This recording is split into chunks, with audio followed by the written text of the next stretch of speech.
আজ আমি গরুর মাংস বিরিয়ানি করে দেখাবো অথবা বিফ বিরিয়ানি।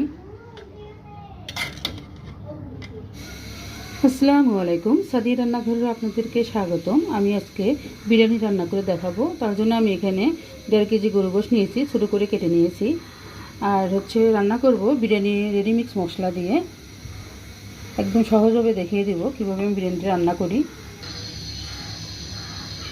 আমি পাতিলে তেল গরম করতে দিয়েছি, আমি পেস্টটা দিয়ে দেব। আমি 4-5টা বড় পেঁয়াজ নিয়েছি, এটা লাল লাল করে ভেজে নেব। পেস্টে লাল করে ভেজে নেব।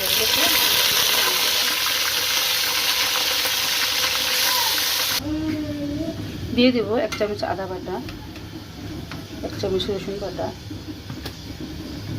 1 চামচ জিরে বাটা,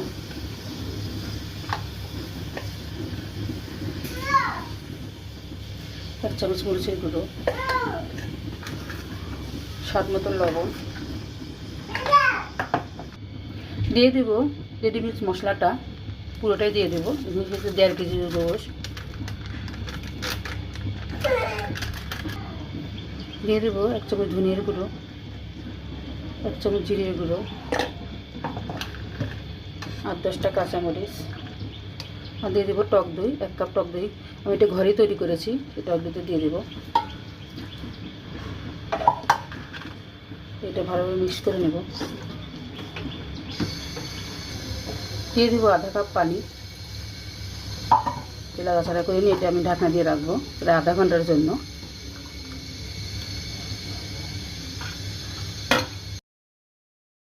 আধা ঘন্টা পর আমি ফিরে আসলাম। দেখতেই পাচ্ছেন মাংসটা কষানো হয়ে গেছে। এই পর্যায়ে আমি আরেকটু পানি দিয়ে দেবো মাংসটা সিদ্ধ হওয়ার জন্য। সিদ্ধ হওয়া পর্যন্ত অপেক্ষা করব, পানিটা টেনে যাওয়া পর্যন্ত। আবার আমি ঢাকনা দিয়ে রাখবো। আধা ঘন্টা পর আমি ফিরে আসলাম। দেখতেই পাচ্ছেন মাংসটা একদম সিদ্ধ হয়ে গেছে। পুরো 1 ঘন্টা লাগছে আমি মাংসটা সিদ্ধ করে নিতে। এটা আমি এখন ঢেলে ফেলাবো। মাংসটা আমি ঢেলে নিয়েছি। এই পাতিলে আমি পুরো চালটা কষাই নেব। মাংসটা নেমে নিয়েছি, আমি এখন চাউলটা কষাবো। আমি তেল বসিয়ে দিয়েছি পাতিলে, কয়েকটা দিয়ে দিলাম। চাল আমি 1 কেজি পোলা চাল নিয়েছি। এখানে চালটা ভাজা ভাজা করে নেব। আস্তে জাল দিয়ে ভাজা ভাজা করে নেবেন, বেশি জাল দিলে পুড়ে যাবে চালটা। আস্তে আস্তে জাল করে নেব আমি এভাবে। দিয়ে দিব লবণ।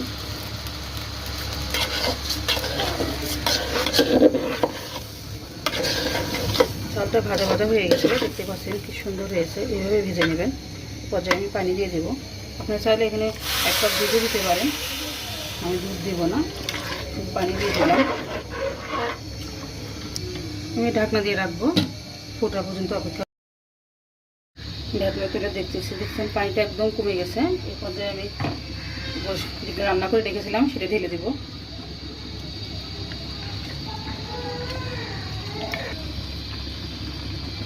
সবগুলো মাংস ঢেলে দিয়েছি।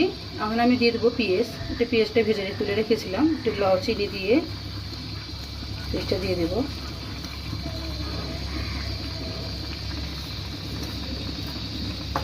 আপনারা চাইলে বাদাম কিশমিশও দিতে পারেন, আমি বাদাম কিশমিশ দেবো না। আমি আস্তে আস্তে এটা উল্টে দেবো, এখন উপর মিক্স করে দেবো। এটা ভালোভাবে উল্টে পাল্টে নেব। ভালোভাবে উল্টে পাল্টে আলোচনা করে নিয়েছি। এটা আমি এখন 10 মিনিটের জন্য দমে রেখে দেব।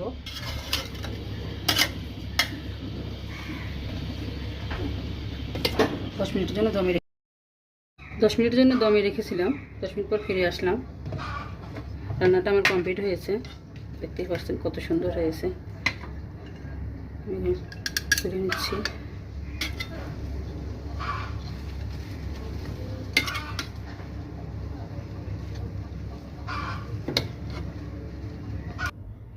তৈরি হয়ে গেল রাঁধুনি রেডিমিক্স মশলা, বিরিয়ানি মশলা দিয়ে বিফ বিরিয়ানি বা গরু মাংসের বিরিয়ানি। দেখতেই পাচ্ছেন কত সুন্দর হয়েছে। একদম মাংসটা খুব সুন্দর সিদ্ধ হয়েছে, হাত দিয়ে ছিঁড়া যায়। আমার এই রান্নার রেসিপিটি যদি আপনাদের কাছে একটু ভালো লেগে থাকে অবশ্যই সাবস্ক্রাইব করে দিবেন আর আমার চ্যানেলের পাশে থাকবেন, একটা লাইক করে দিবেন।